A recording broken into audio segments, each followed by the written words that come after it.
I'd like to welcome you to the National Award-winning PRS Journal Club podcast. With your hosts, Dr. Lily Mundy, Raj Parikh, and Kyle Sanniec, this is the PRS Journal Club podcast. Hi, everyone, and welcome to the January 2019 edition of the PRS Journal Club podcast. I am Kyle Sanniec, PRS Resident Ambassador from UT Southwestern, and today I'm joined by my co-resident ambassadors, Lily Mundy from Duke University and Raj Parikh from Washington University in St. Louis. Today we have the honor of being joined by Dr. Sheri Slezak, Professor of Surgery at the University of Maryland School of Medicine and Chief of the Division of Plastic Surgery at the University of Maryland Medical Center. Thank you so much for joining us, Dr. Slezak, for this PRS Journal Club podcast. Thank you for inviting me. The articles that we will discuss can be read for free on prsjournal.com, including an archive of all past Journal Club articles. The article we'll be discussing today is Persistent Opioid Use in High-Risk Prescribing in Body Contouring Patients out of the University of Michigan. First author, Bennett, and senior author, Jennifer Walge. So the purpose of the study was to determine opioid use patterns in post-bariatric body contouring and to identify high-risk prescribing practices. And so they did this by analyzing insurance claims from a national database from opioid-naive patients aged 18 to 64 over a 12-year period who had body contouring CPT codes. Specifically, they looked at quantity of opioids used, patients who had opioid use greater than 90 days after surgery, and high-risk prescribing practices. And in conclusion, they found that 6.1% of all patients they looked at filled opioid prescriptions 3 months after surgery. They also had higher opioid doses, and 9.2% of the patients who had high-risk prescribing practices developed persistent opioid use. So when I see this study, I think it's a pretty sobering information on a plastic surgeon's role in the opioid crisis. I think the importance of multimodal pain regimens without the need for opioid medication, or at the very least weaning opioids as quickly as possible after surgery, are easily seen from the article. I think we can extrapolate these results not only in post-bariatric body contouring patient, but I think we could translate them to all of our elective surgery patients. And the importance of kind of getting a thorough pain regimen without opioids is key. And secondly, I think the study discusses patient demographics that are more prone to persistent opioid use, anxiety, mood disorders, neck pain, arthritis, tobacco use. And I think that might be equally important point of the data that can be overlooked. When I have patients who are going to have multiple risk factors for persistent opioid use, I'm going to think twice about prescribing opioids. And I think about in my resident clinic patients, I've been starting to transition out of opioid heavy pain protocols that we had maybe 5-10 years ago and have been doing more multimodal therapy, typically with a mix of scheduled acetaminophen, an ibuprofen, or Toradol, possibly a low-dose muscle relaxant, and minimum opioids, and I've seen pretty reasonable results. And I think the importance of comorbidities on persistent opioid use is very important for the plastic surgeon to think about. And I think I'll be more hesitant in the future to use opioid medications in patients who have these comorbidities that they talk about in the study, and make sure that I've optimized all other non-opioid options before I start prescribing opioids. And so I think that's the reason I wanted to pick this article was, opioid crisis is continuing to be pushed on the forefront. I think we're starting to realize the importance of doing and using non-opioid medicines, multimodal analgesia. And so, Dr. Slezak, I wanted to start with you and just kind of say, what is your thoughts or what is your kind of protocol for your body contouring patients or your elective aesthetic surgery patients for pain management? So generally, I give most patients a narcotic post-op for about a week. So I give one prescription, and that may vary from 10 pills to 30 pills depending on the procedure. Remember that body contouring procedures are mostly soft tissue, and a lot of these patients I find don't have that much pain. They're different from when muscles are divided. So I will give them that one prescription. In selected patients, I may give them a second prescription if I really am seeing them and seeing that they're having pain. But after that, my rule is that 2 prescriptions only, and then they have to go to a pain doctor. And I make that appointment for them while they're in my office so that I know that they're going to go. Thank you. So I wanted to open it up now to see what my co-residents thought about this, and what are your kind of prescribing patterns, Lily, at Duke University in terms of the pain regimens that y'all are using for elective body contouring procedures? North Carolina has a new law And that's recently sort of come into fruition for us here. That is in regards to trying to decrease opioid dependence and talks a lot about perioperative opioid use. So now we are only allowed to provide patients 7 days of narcotics at a time here. And there's a big push to really limit our perioperative opioid prescriptions that we're giving out and really directing patients towards a perioperative pain clinic. So here at Duke, we have a perioperative pain clinic that just sort of as Dr. Slezak uses in her practice, once we're getting to that 1 or 2 weeks of patients persistently needing narcotic medication, we have somewhere that we can transition them. So hopefully they have someone that can help to cut down and hopefully stop their pain medication use. We also use multimodal therapy, a lot of scheduled Tylenol and ibuprofen, in addition to small prescriptions for narcotics. And we've started to do, working with our anesthesia colleagues, to have more local and regional blocks placed prior to surgery. We do this for breast reduction most commonly, and we've had really good success with that. This is Dr. Slezak.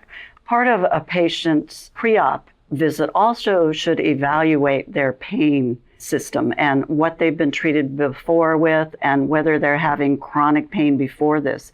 If they're already on a pain medicine for some other thing, I start them with the pain doctors right away because you know that they're going to be a problem in the peri-op period. We also have a state prescribing system, and we have to log on there and record whether we're giving them narcotics. It's getting much stricter, and this should be, because as surgeons, we are the providers of a lot of opioids, and there is a crisis out there. The more you can counsel your patient that you will be making their pain manageable, but not taking it away, and the more that you can counsel them that they will be on narcotics for only a week, sets the expectations for them and helps you in the post-op period. Yeah, Dr. Slezak, I think you make a good point, especially as I think about kind of going out into practice on my own. The patient experience is something they all talk about, and patients want a certain experience when they're having their elective body contouring and aesthetic surgery procedures. But I think having a frank discussion with them about kind of their pre-op and their post-op plan and the pain that they're going to have, and just let them recognizing that they are going to have some pain. You can make it manageable, but it's not going to totally go away. And it's very interesting to me that now that I'm starting to see kind of patients on my own in my resident clinic, there's certainly a disconnect because some patients, I feel like they think that they're going to have surgery and they're not going to have any pain at all. And so I wanted to touch base with Raj real quick and just see kind of what his thoughts are out of WashU, what their kind of pain regimen is, how they kind of deal with managing patients' expectations for pain post-op. Thanks, Kyle, and thanks, Dr. Slezak. I completely agree with what's been said. I think we're pretty attuned to the opiate crisis in St. Louis and in Missouri in general because we have a large opioid epidemic, both with opiates, but also downstream with IV drug abuse. And we're really one of the highest states for that currently. So we've been paying attention to this for several years now. And in plastic surgery specifically, we've tried to move towards multimodal therapy that Lily mentioned they're starting at and doing at Duke as well. And we really tried to expand that to almost all of the procedures we do when possible. I do think body contouring is intrinsically challenging. As Dr. Slezak mentioned, it's predominantly soft tissue, and therefore a lot of the blocks that we do, for example, in breast reconstruction or in peripheral nerve or hand surgery or extremity surgery, don't necessarily have the same efficacy, especially when you're talking about truncal body contouring. But we have tried to improve our ability to manage pain with non-narcotic, non-opiate treatment regimens. And we really start that preoperatively. And I think there's two types of patients, and that's how we really approach them. There's patients that are opiate naive, and then there's patients that are either on chronic opiates or they have a prior history from either surgeries previously or some other requirement for opiates in the past. And I think our approach to those patients is completely different. I think in opiate naive patients, you really have to set the expectations for what their pain will be. And we usually do not get pain management involved initially on those patients. For patients with a chronic history of opiate use or a prior history of opiate use, we usually will get pain management involved even before surgical intervention, just so everything is optimized. And I think that goes to the point that perioperative pain control is also very critical and not falling behind, so to speak. So we try to use multimodal therapies. And one thing that the anesthesia and pain management service here is starting is a transition to care practice, which is insurance funded and something the medicine doctors have been doing for a long time at a lot of centers. But for us, nobody in surgery has done previously. And that's just to set up patients for a quick postoperative visit with pain management, just to make sure everything is optimized and that their narcotics are being followed by somebody other than the surgeon. Dr. Slezak, I was curious just sort of how your practice patterns or the types, sort of the experiences you've had with patients have changed over the years. I know several years ago we maybe underprescribed opioids or pain medication for patients, and now that it's one of the vital signs, was a huge upswing in the amount of narcotic medications that were prescribed, and maybe the pendulum's sort of swinging back. But have you been able to see this in your practice, or sort of how has your experience in your practice changed over the years in regards to pain medication? Multimodal anesthesia is very popular everywhere and is pushed hard by everyone, surgeons and anesthesiologists alike. But it's interesting that the hospital isn't always on board. So we are very limited with our liposomal bupivacaine for pain control because it's just expensive. So they won't let us use it in some procedures. And, then we went to a lot of IV Tylenol, but that's supposed to be $50 a bottle. And now what they're doing is giving them a Tylenol tablet in pre-op with a sip of water. So people are exploring a lot of different things so that we can get away from the opioids. But, an article like this is very sobering. And when 6% are still using opioids at 3 to 6 months, you wonder who is prescribing that. And it comes back on us. Thank you, Dr. Slezak. You started to mention kind of having issues with institutions, the surgeons and the medical personnel trying to get on board with multimodal therapy, and the institutions are maybe a little hesitant and focused more on cost-conscious behaviors. And so I wondered if you could maybe speak on the broader sense.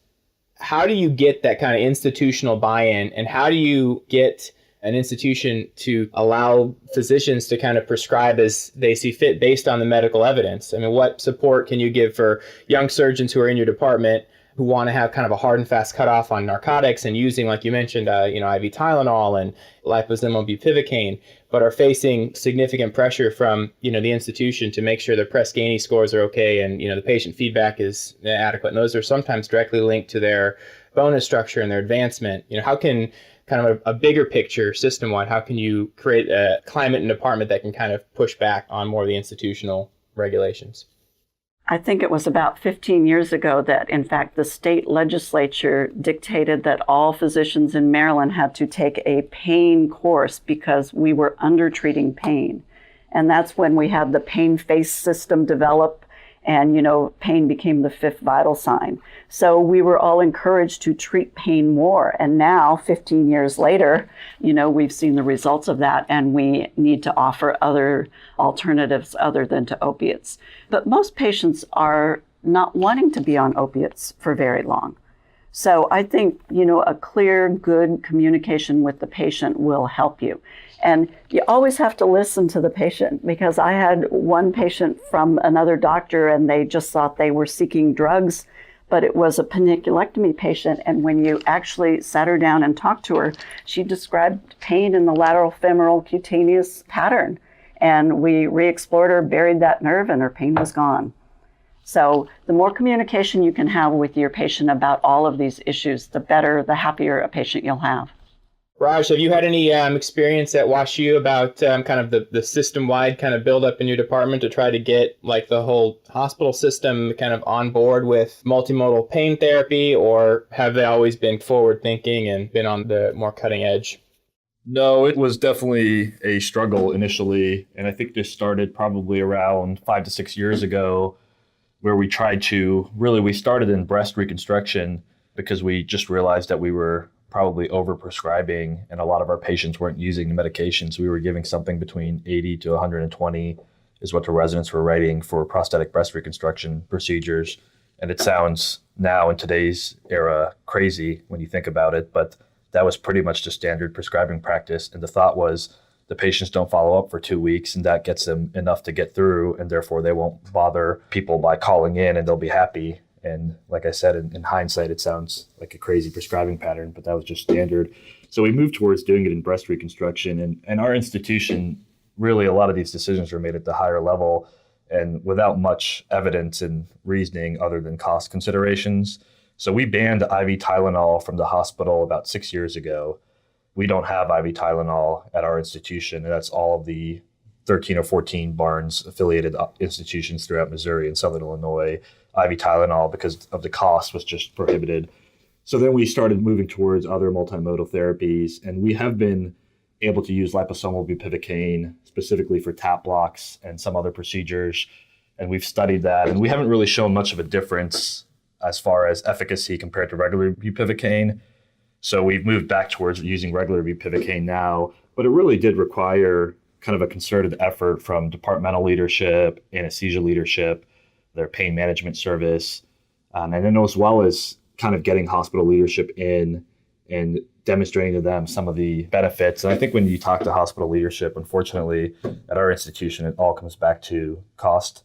So we had to find a way to show them that it was cost effective. And I think really focusing on readmissions for pain control or inadequate pain control or multiple repeat visits that occupy your clinic for pain management issues just wasn't really a cost-effective way to handle the problem. And then I think once the epidemic became more public, then I think administrators at the hospital levels really around the country obviously became more attuned to this problem and decided that it was something that, we should be also responsible for. Thanks, Raj. Dr. Slezak, your last thoughts on the opioid treatment and where we are now and where you'd like to see us go in the future? Well, I would say that pre-op screening of your patients and a discussion with them in the pre-op setting before you decide to operate is very important so that they have expectations and you know their history. And then I would say post-op that less is more. So less narcotics is definitely beneficial to the patient.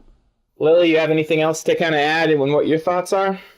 This has been a really great discussion. I've definitely noticed a huge change just in the 4 years that I've been a resident, where we used to, as Raj mentioned, really overprescribe. So our attendings offices wouldn't be, quote, bothered by patients calling in for narcotics, and we'd be prescribing 80 and 120 pills. And now I really find myself going from our old Epic would sort of automatically auto-populate 30 pills into an oxycodone prescription, and they've changed it. So now you have to manually enter that in, and you kind of count out how many days you think is reasonable or how many pills you think is reasonable and really try to be more conscious about it. So I think we're probably moving in the right direction, and a huge component is just going to be the multimodal therapies and perioperative pain clinics, and really helping to offload or work in tandem with the surgeons in those patients that have just a higher level of dependence or more needs in regards to their pain management.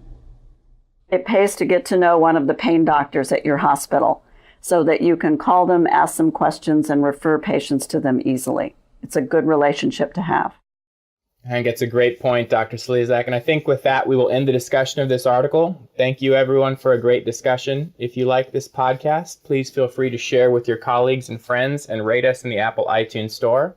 Remember to tune in to the other 2 articles that we will be discussing on this month's podcast. Go ahead and like the Plastic and Reconstructive Surgery Facebook page if you have not done so already. And join us later this month for our interactive real-time discussion with the January selected article authors. And once again, I want to thank Dr. Slezak for joining us today. Thank you for having me.